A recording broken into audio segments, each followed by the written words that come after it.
anthems. But let's go back to this Love and Protest. Mariana. Yes, as I've called it. Yes. It's originally called Mariana. It's called Mariana, but Mariana is not a bad name for it.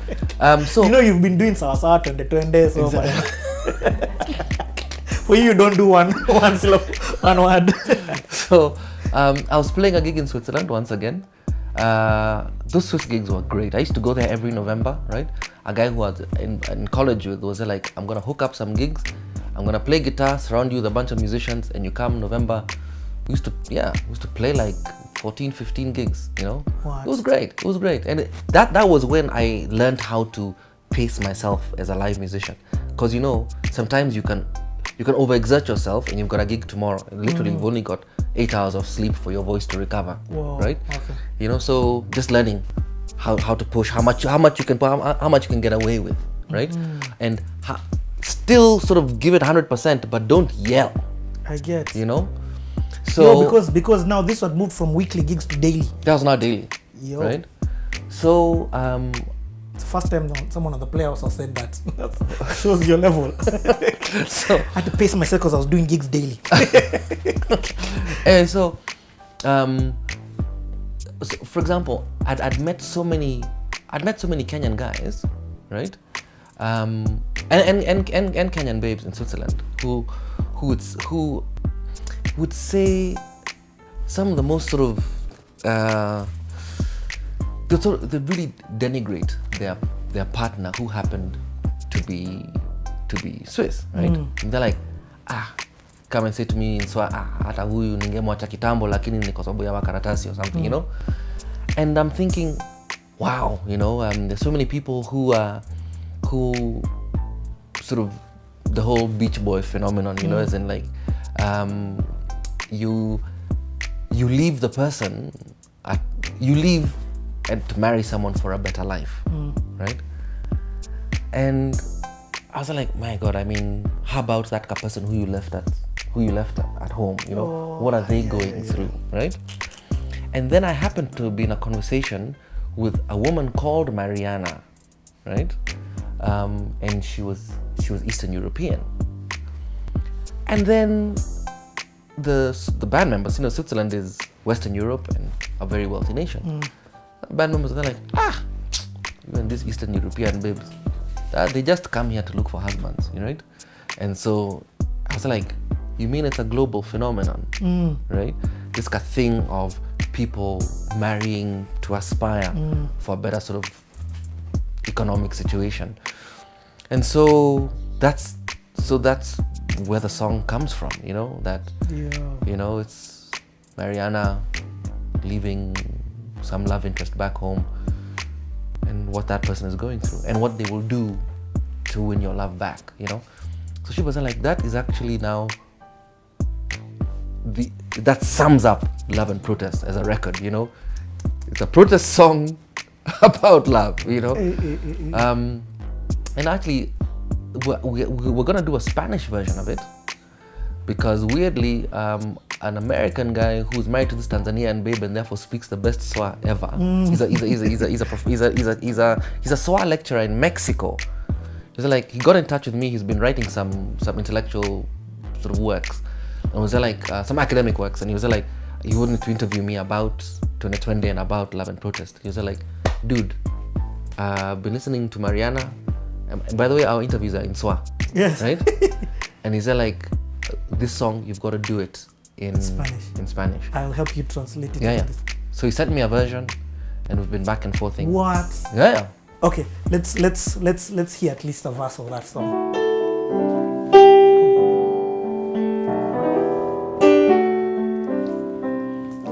Mariana, Mariana, nimechoka kusota, nimeamua leo ni leo, nitabadili picha. Mariana, Mariana, niliomba unipe mwaka, usitupe upendo wetu, na usiamke kutoka ndoto yetu. Nilinunua baiskeli kutoka mkopo wa benki kusafirisha abiria, lakini iliibiwa.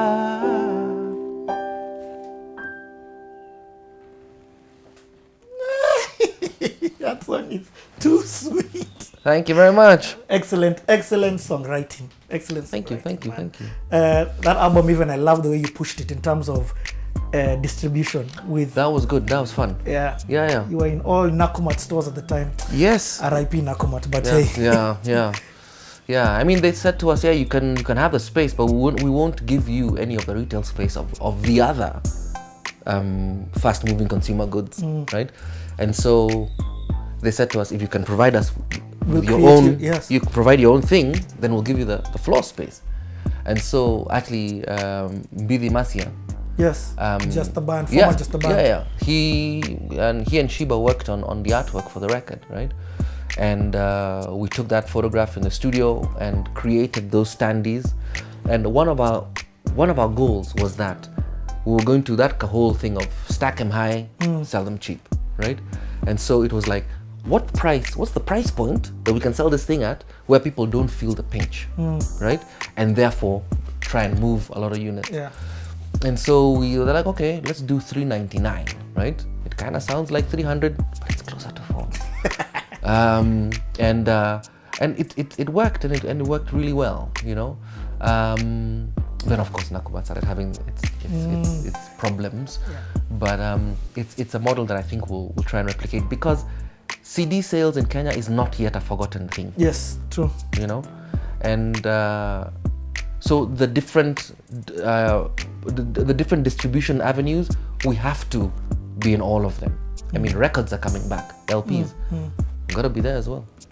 Nice. Who knows, VHSs might come back. So did you move good units? Were you happy? We did move good. I mean, good of course, units. I don't think you got all your dues, but did you? We did move good units. We could have done more, and that's this is a thing about the business that we're beginning to learn more and more. The sales and distribution is a whole other animal, right? And us guys are creatives, right? Not that we can't do it, but it's not the right use of our time, you know? Energy and energy. Yeah. There's someone there who's there like, me, I live to sell, right? It doesn't matter what it is, that's what I live to do. This is the kind of people or a company that we should have been hiring to do that. And giving away a decent amount of the revenue to make it happen. Because if people can't make money from you, Sound Africa or Sound something. Yeah, there was Maimuna and there's that. Though of course you also need the credibility. You also need the person who's on a mask. They've got in. I understand what you're saying. Yeah. And because if someone isn't making money from you, they're not going to invest money in you. Exactly. Yeah. Oh, nice. Okay. Before we get into your current album, on your albums you've got songs that you've written in the national language, Jaluo. Yes. But your second name is Wainaina. Yes. Why? How? Explain. The story behind that song. Before I went to college, I was dating a girl called Christine Okoth. So I showed up with her at a family function, right? And my aunts were very, very polite to her face. Oh, hello, Christine. Nice to meet you, right? But as soon as she turned her back, they're like, Eric, that is not the girl you're going to bring on the wedding day. Live. Timo Mera, you're not going to marry a Luo girl, right? Live. I was like, what's wrong with you people? Really? Honestly. This is any of my albums, man. Honestly, you guys. So I was sitting there with John Were, and I was like, John, I've got an idea for a guitar line. I was listening to a lot of Tuku, and I was like, I have an idea for a guitar line. I was like, do. So he's like, okay, he starts to play it. I'm like, this is a story that I want to tell, right? It's a story about a young man right? He wants to marry this woman, right?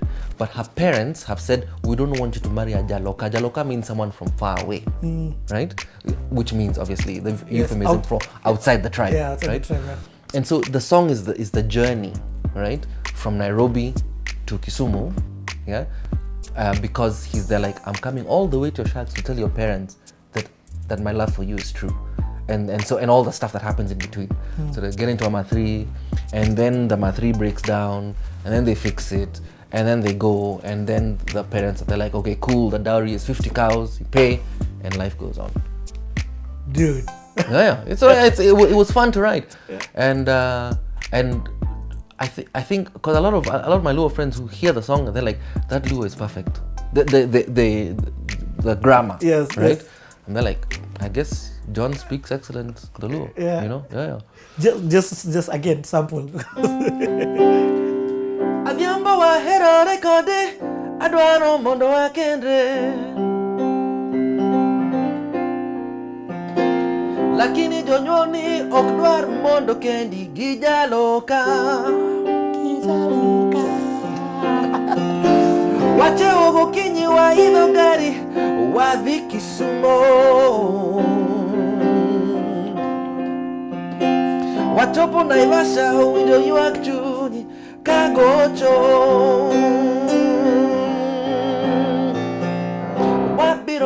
Wabiro mos, wabiro koru, wabiro gigari, wabiro mos, wabiro koru, wabiro gigari, wabiro mos, wabiro nyomi.